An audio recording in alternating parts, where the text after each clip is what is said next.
تک تو دیکھیں ایسا کوئی اعلان ہوا نہیں ہے، تو میرے خیال میں احتجاج کا اعلان تو میں نے تو کرنا نہیں ہے، تو اگر ہوگا تو ظاہری بات ہے کہ ہماری پارٹی کی ایک پالیسی میں پرامن احتجاج جس طریقے سے پہلے بھی ہم نے ہمیشہ کیا ہے اور ہمارا آئینی حق ہے، تو وہ اگر ہمیں کال ملے گی ظاہری بات ہے اس کو لبیک کر کے ہم سب نے اس کے اوپر عمل درآمد کرنا ہے۔ لیکن جو پچھلی دفعہ یا اس سے پہلے ہمارے ساتھ ہوا ہے کہ جس طریقے سے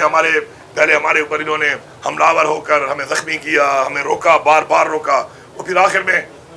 جس طرح 26 نومبر جو ہے اس کے اندر ہمارے لوگوں کو گولیاں مار کے شہید کیا گیا، زخمی کیا گیا، اس کے بعد ہزاروں لوگوں پہ ایف آئی آریں کاٹی گئیں، اور ابھی تک وہ ایف آئی آریں چل رہی ہیں، ہمارے پارلیمنٹیرین پہ بھی ہیں، ہمارے ورکر پہ بھی ہیں، کئی ورکر جیلوں میں تھے، مانتے ہوں گے اب دوبارہ ان کا ٹرائل شروع ہو گیا ہے۔ تو میں یہ سمجھتا ہوں کہ ایک پولیٹیکل پروسیس کے اندر اس طرح کا جب کوئی عمل کوئی بھی ادارہ کرتا ہے یا کوئی بھی حکومت کرتی ہے، اسٹیبلشمنٹ کرتی ہے، تو اس سے عوام میں اور حکومتوں اور اداروں کے درمیان میں ایک نفرت پیدا ہوتی ہے اور ایک گیپ پیدا ہوتا ہے، تو اس گیپ کو ختم کرنا ضروری ہے، کیونکہ سیاست جو ہے وہ ایک ایسا عمل ہے کہ اس میں کسی نے جیتنا ہے اور کسی نے ہارنا ہے۔ اب وہ چاہے وہ ہار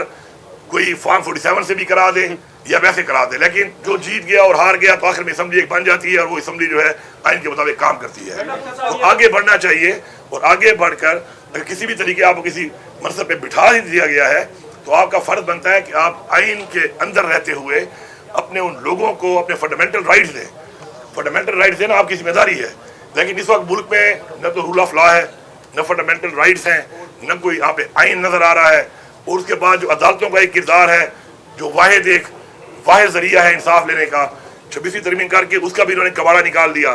ان کو بھی انہوں نے ہتھکڑیاں لگا دی ہیں۔ تو میں یہ سمجھتا ہوں کہ یہ سارا جو عمل چل رہا ہے اس سے صرف اور صرف ملک کا نقصان ہو رہا ہے، اس کے علاوہ اداروں، اسٹیبلشمنٹ، حکومتوں کو اور عوام کے درمیان میں ایک نفرت پیدا ہو رہی ہے، ایک گیپ پیدا ہو رہا ہے، ایک خلا پیدا ہو رہا ہے، اور ظاہری بات ہے جب ایسی چیزیں ہوتی ہیں تو اس سے اوور آل جو ہے ایک ملک کو اور ایک قوم کو نقصان ہوتا ہے، جو کہ ہمیں سے کسی کو بھی قابل برداشت نہ ہے اور نہ ہونا چاہیے۔ ون بائی ون کر لیں، کھڑا ہوں آپ کی جو حکومت میں بھی ہم نے دیکھا آپ نے کافی کوشش کی، لیکن اس طرح سے ہم نے نہیں دیکھا کہ امن قائم ہوا ہو، یہ واقعات بڑھتے جا رہے ہیں۔ تو میجرز کہاں پر ہیں اور موجودہ حکومت کو کیا تجاویز دیں کہ کیا اقدامات اٹھائی جائے امن و امان کے قیام کے لیے؟ اور سر اس کے ساتھ ضمنی سواری ہے، جب نیشنل ایکشن پلان بنا ہوا ہے تو گزشتہ روز ٹی او آر بنانے کے لیے اجلاس کی کیا نوبت کھانی پڑی؟ نیشنل ایکشن پلان پر عمل درآمد ہی کیوں نہیں ہو رہا، کیوں نہیں ٹی او آر بن رہا؟ پہلی بات تو یہ ہے کہ دیکھیں جو ہے امن و امان کے حوالے سے جو پاکستان کے حالات اور ساتھ ساتھ پھر بالخصوص صوبہ خیبر پختونخوا کے جو حالات ہیں وہ بڑے ڈفرینٹ ہیں، کیونکہ ہمارا جو ایک بارڈر ہے، ایک 2200 اسکوائر کلومیٹر کا ہمارا ایک بارڈر ہے جو ایک ایسے ملک کے ساتھ ہے کہ جہاں پہ کئی دہائیوں سے جنگ ہو رہی ہے اس وقت، اور ظاہری بات ہے اس کے اثرات ہمارے اوپر آ رہے ہیں۔ تو یہ جو چیلنج ہے اس کو نمٹنے کے لیے سب کو مل کے بیٹھ کے، اور میں نے ہمیشہ سے کہا ہے اور ہمارے لیڈر عمران خان صاحب نے بھی یہی کہا ہے کہ عوام کو اعتماد میں لے کر، عوام کو بٹھا کے، عوام کی مشاورت کے ساتھ، پولیٹیکل پارٹیوں کی، پولیٹیکل لوگوں کی، اور خاص طور پہ سب سے بڑے اسٹیک ہولڈر ہیں وہاں کے رہنے والے لوگ ہیں، وہ اقوام ہے جو وہاں پہ رہ رہی ہیں،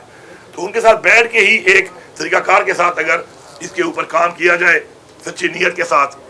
تو میرے خیال میں کوئی بھی دنیا میں ایسا کام نہیں ہے جو ناممکن ہو اور اس کا حل نہ ہو۔ آپ کی نیت ٹھیک ہو، اللہ تعالیٰ بھی مدد کرتا ہے آپ کی۔ ہم نے پوری کوشش کی کہ ہم اس ٹائم میں، کیونکہ ہمیں جب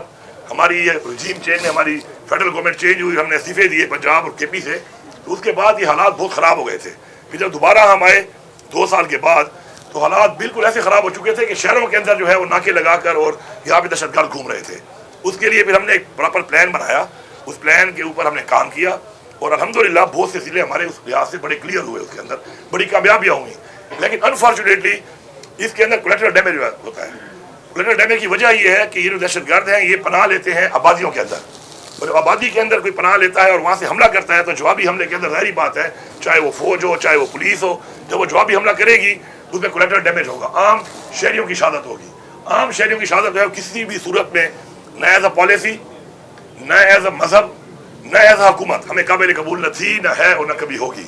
تو اس کے لیے ایک ایسا پلان بنے کہ آپ جو کرتے ہیں انٹیلیجنس بیس آپریشن وہ آپ کریں گراؤنڈ کے اوپر، جس طرح پولیس کرتی ہے۔ اب آپ دیکھیں پولیس نے بھی ماشاءاللہ ہم نے CDD کو بڑا امپروو کیا، اور آپ نے دیکھا ہوگا کہ پولیس نے بہت بڑی بڑی کارروائیاں کی ہیں، بہت ضلعوں میں انہوں نے پولیس نے کارروائیاں کر کے دہشت گردوں کا خاتمہ بھی کیا ہے اور دہشت گردوں کو نکالا بھی ہے وہاں سے، لیکن ایک بھی کولیٹرل ڈیمیج نہیں ہوا اس میں، کیونکہ وہ زمینی لڑائی کر کے اپنا آپریشن کرتے ہیں، انٹیلیجنس بیس اس جگہ پہ جہاں پہ ایسے کوئی ایلیمنٹس موجود ہوں۔ لیکن جب آپ گولے ماریں گے